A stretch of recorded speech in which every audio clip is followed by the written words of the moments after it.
Hi, and welcome. You're listening to the X22 Report. My name is Dave, and this is episode 796B, and today's date is October 20th, 2015, and the title of this episode is Peace Deal in Libya Collapses, U.S. Preparing Mission to Go into Libya.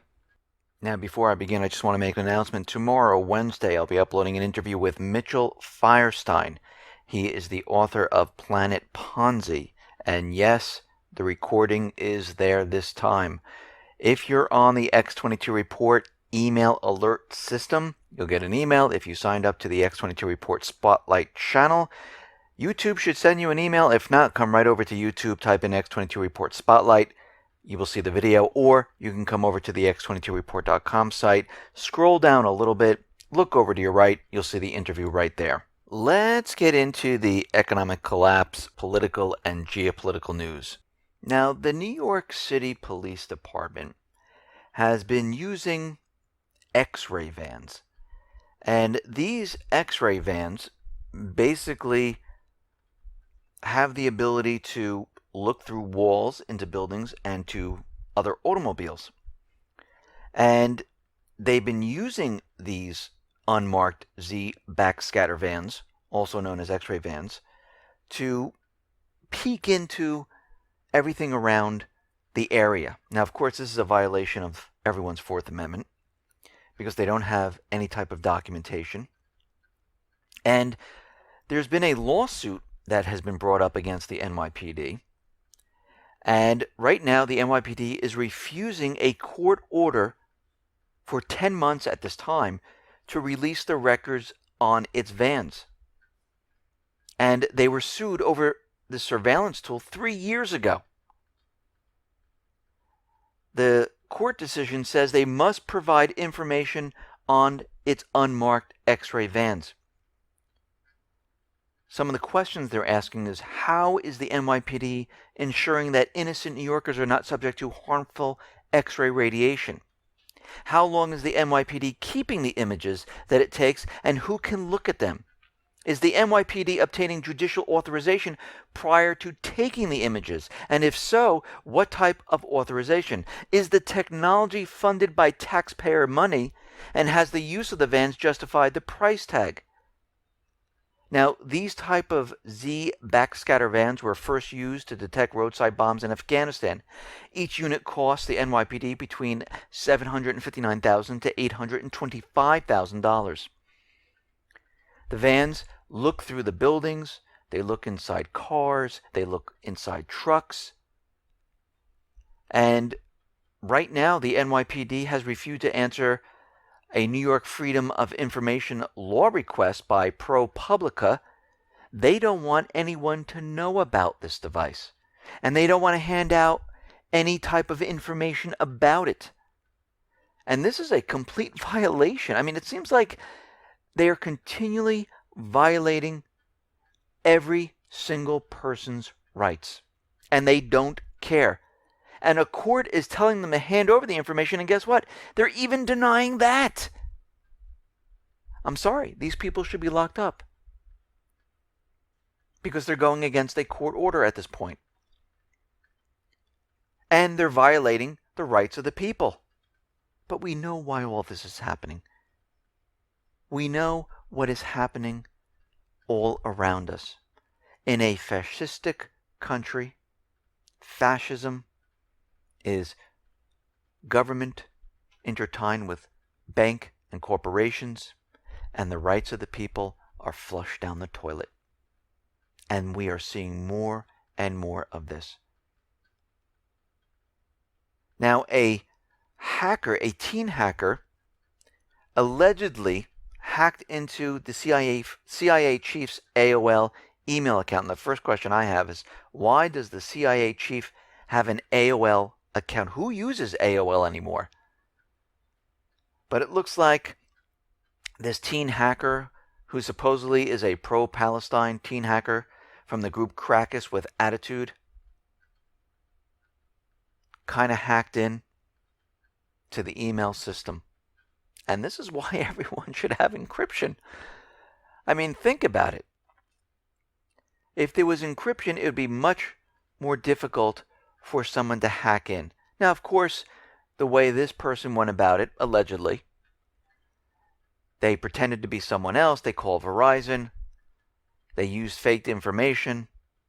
Then they called AOL to get more information. Used the information to get into his account. The takeaway from all of this is everyone needs to be very, very careful. Even when people are calling and they're saying they're from a certain company, everyone has every right to ask the company questions to see if they have the proper answers. And if they don't, then you don't have to answer. And I would check and sign into the account first to see if anything has changed, anything is different. Change your password first before you do anything else, and just be careful. And it would be nice to have encryption, keep a strong password, and just protect yourself. Now, out in Ukraine, Poroshenko is up in arms. He is putting the squeeze on the media. He's actually threatening them. Because in October, he met Putin and he shook his hand. Now, of course, to the Ukrainian people, he's saying that Putin is a bad man. We're against Putin. He's pushing war against us. And here, Poroshenko, in October, is shaking his hand. And Ukrainian television station is going to air this. And he's putting a lot of pressure on them, saying this is something the Ukrainian people do not need to see. Well, he wants to hide the fact that they're really not at war with Putin. And this would destroy Poroshenko. Now, you have to remember, who put Poroshenko into power? The United States government. And if you notice, from all the acts and everything that they do, it reflects on the U.S. government. Transparency does not exist. They like to hide everything. They like to lie to the people. So basically what he's saying is, the lie that I told, I don't want this coming out. Now, the United States is now deploying A-10 aircraft to Turkey. The 12 A-10 ground attack planes arrived at Incirlik over the weekend. They have already been scheduled to help the U.S.-led coalition in destroying the infrastructure and hitting the Syrian army forces. Of course, they're saying they're going to be hitting the Islamic State, but we know better. An A-10 is a tactical military aircraft that basically is used to carry out airstrikes with greater precision than the bombers they have there. And we can see already Russia is scratching their head because the United States government and the coalition forces, they're hitting targets like the electrical grid, the water treatment systems, and everyone outside of the coalition forces are scratching their heads saying, why are they doing this? Well, the reason for it is to put pressure on the people. Have these people leave the area. Have no electric. Have no water. Have the refugees move out of Syria into Turkey through Europe. Create chaos, confusion. This is what they're doing.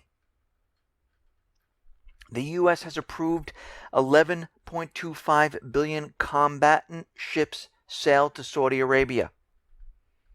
These are multi-mission service combatant ships. They have sold them 4 of them. The U.S. defense and security company Lockheed Martin has been building these ships. The ships are capable of conducting anti-air, mine countermeasures, anti-surface, anti-submarine, and electronic warfare tasks. The only problem is that when Russia jams these ships, they completely fall apart, just like the USS Donald Cook in the Black Sea. A Russian jet flew by, took out all the electronics. It had to be towed away. So in the long run, these ships are going to be absolutely worthless. Now, out in Libya, we see the puppet government is now flying fighter jets and bombing the people inside of Libya. Of course, they're using the story that they're bombing the Islamic State, which we know they're not doing. They're bombing those areas where the people have control of the country. And they bombed Sirte, which is a city in Libya. And we can see what they're doing at this point. The peace deal to unite the governments together completely fell apart.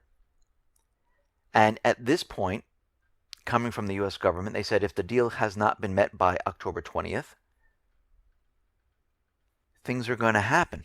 Now, we already know the U.S. government, central bankers, have told the U.S. citizens inside Libya to get out now. They knew these peace deals weren't going to make it. Nothing was going to be agreed upon. And they knew eventually they were going to have to go back into Libya. And this is what's happening in Yemen. The people rose up.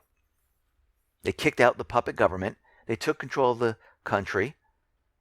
And the U.S. used Saudi Arabia to bomb inside Yemen, to put pressure on the people to say, I give, please bring back the puppet government. We can't take the bombing anymore.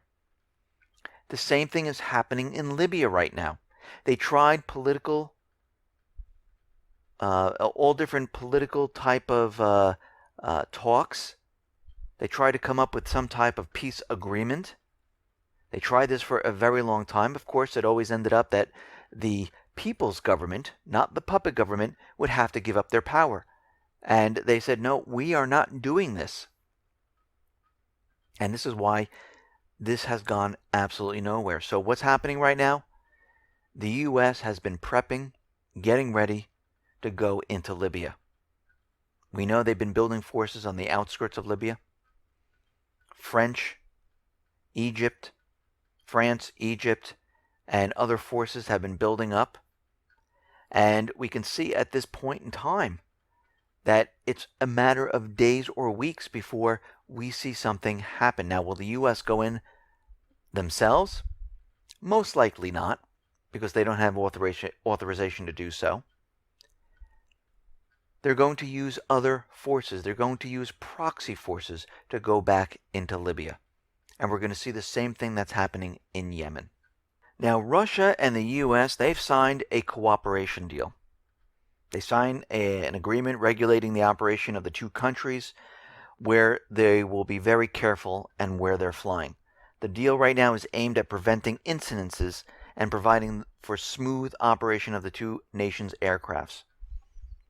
The agreement is called the Memorandum of Mutual Understanding between the Defense Ministry of Russia and the United States on preventing incidents and providing for aviation flights during operations in Syria. The document has important practical value. It regulates the actions of manned and unmanned aircraft in the airspace above Syria. The memorandum contains a set of rules and limitations aimed at preventing any type of accident. This is all they agreed upon. So Russia will be flying their drones and planes, hitting the Islamic State and the other terrorists. The United States will be flying their drones and planes, hitting the Syrian infrastructure. This is what's happening right now. Now, the general that was in charge of training and equipping the Free Syrian Army, where we spent about $500 million for the program, and we produced, 8, 9? Then they defected to the Islamic State, which they wanted to happen. That was Major General Michael Nagata. Well, the failure of the program allowed him to be promoted and rewarded. So right now, he is leaving his job in the next few weeks, but is likely to be promoted and assigned a senior counterterrorism position here in the United States. So when you fail in the United States, you get promoted. When your banks fail, you get bonuses. I see how it works. Everything in this world is completely backwards. Lieutenant General Ben Hodges is completely stunned on how the Russians can move military forces very quickly. He says the ability of the Russians to move a lot of forces very quickly is the thing that worries me the most about what they can do. The lack of indicators and warning that we have and their ability to move a lot of stuff real fast, that's not a good combination. According to the U.S. General, Moscow is quite capable of denying access to the Baltic Sea and Black Sea if it wants to. Why? Because they have a system where they can jam and block everything and create a bubble around an area. They're doing it in Syria right now. They can detect anything. They can block the transmission from other planes, and they create a safe area. They've already had an encounter with Israel. Israel tried to sneak into Syria. Russians detected him and said, listen, you better leave or you will be taken out. And guess what? Couple this with their S-400, S-500 missile system. They can create an area where it's basically impenetrable. And this worries the United States. Like I said, this next world war is not with Iraq. It's not with Yemen. It's with countries that have weapons that are the same as the United States, or, as we're seeing, a lot better. Now, the strategic implications of the Russian cruise missiles that they fired from the Caspian Sea are real, because they fired 26 seaborne land attack cruise missiles, and they hit 11 targets inside Syria. Each one hit the target. The propaganda coming out of the corporate media and the U.S. government that the missiles didn't make it, completely fake, phony, and false. So what are the military political implications of this launch? Well, this was the first time that Russia's armed forces had deployed this type of weapon in an actual combat situation, not during exercises, at targets that were very far away. The second important point is that every one of the 26 missiles that were launched struck their targets. Not one deviated from their previously calculated trajectory. Not one experienced a technical glitch. None fell to the earth while still on its approach to the object of the attack. Now that Russian armed forces have basically shown the type of weapons they have, the Pentagon's missile shield, the Pentagon's weapons they have, are meaningless. Think about this for a second. The missiles shield they have set up, the nuclear weapons that Europe has, cannot withstand these weapons from Russia. Because Russia will fire these missiles and you don't know where they're going to hit.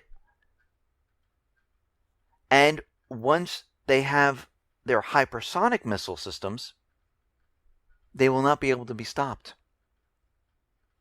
So these weapons can be fired from far away, and all these missile shield defense systems and all this other stuff, they can be taken out with a blink of an eye. And this is what's making the United States government central bankers a little worried at this time. This is why they put out the propaganda. Now, they have more propaganda out there saying that Russian nationals were killed in Syria. Reuters put this out. The Russian embassy is out there saying that they have no reports whatsoever that 3 Russian citizens were killed in Syria. There's no information about the alleged deaths. We don't know where Reuters is getting this information from. And we'll have to wait a couple days to see if more information is released. The United States is pushing the idea right now that Assad doesn't have to leave tomorrow. He can be part of the transitional process. And this is what makes this whole thing absolutely ridiculous. Russia is inside Russia. Russia is inside Syria. They came to the aid of Assad. They're hitting the Islamic State, pushing them out of the country. Assad is taking back the eastern portion of his country. And the United States is out there saying Assad can be part of the transitional government. Why in the world at this point would this happen? Well, the U.S. makes their point, saying that governments around the world are saying that he needs to go. They're saying the majority of the Syrian people don't want him there. Well, 86% of the people voted for him.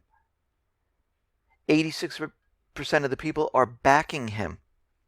And he's pushing the Islamic State out. So what the United States is doing right now is putting out more and more propaganda that it's time for him to go, which is absolutely ridiculous because Russia is backing Assad economically, militarily. They didn't come in there to hand over the country to the United States because they know what's going to happen. Assad will be thrown out. A puppet government will be put in there. Russia would lose their warm water port. And they're not going to let this happen. Russia warned that if these paid mercenaries were using man pads or anything else, they would say that the U.S. is supporting terrorists. And right now, John McCain is out there saying that he would give Stinger missiles to the Syrian rebels, or whatever their names are at this time, because they're continually being rebranded to confuse everyone. But again, we'll just call them the paid mercenaries because that's what they are. And we're getting reports now that the fighting in all these different areas in Aleppo and different provinces where the Russian military is bombing these areas and the Syrian army are pushing back. They're saying they're having reports that foreign mercenaries are arriving in droves and they're helping the so-called Islamic State. They're helping the Free Syrian Army fight. Well, it looks like the United States government central bankers has been recruiting. They've been paying and transferring this money over to these paid mercenaries. Forget about that program that trained people. We're just going to take the $500 million and pay the paid mercenaries and bring in thousands of them to help with the battle. And this is what we are seeing right now. Turkey has named the bomber in the Ankara bombing. Of course, he has ties to the Islamic State. And this is all a complete setup because NATO is going to step in and say, now we have the right to go into Syria. The Islamic State in Syria bombed Turkey. So they have the right to defend themselves, which is absolutely ridiculous. You know why they're doing this. Because they want to go into Syria. They want to remove Assad. Basically, we're seeing the formation of World War III. All military ground troops, all military assets, all being positioned ready to go for the next war. Listen, everyone, thanks a lot for listening. Be well, be safe, and especially be prepared. Thanks a lot.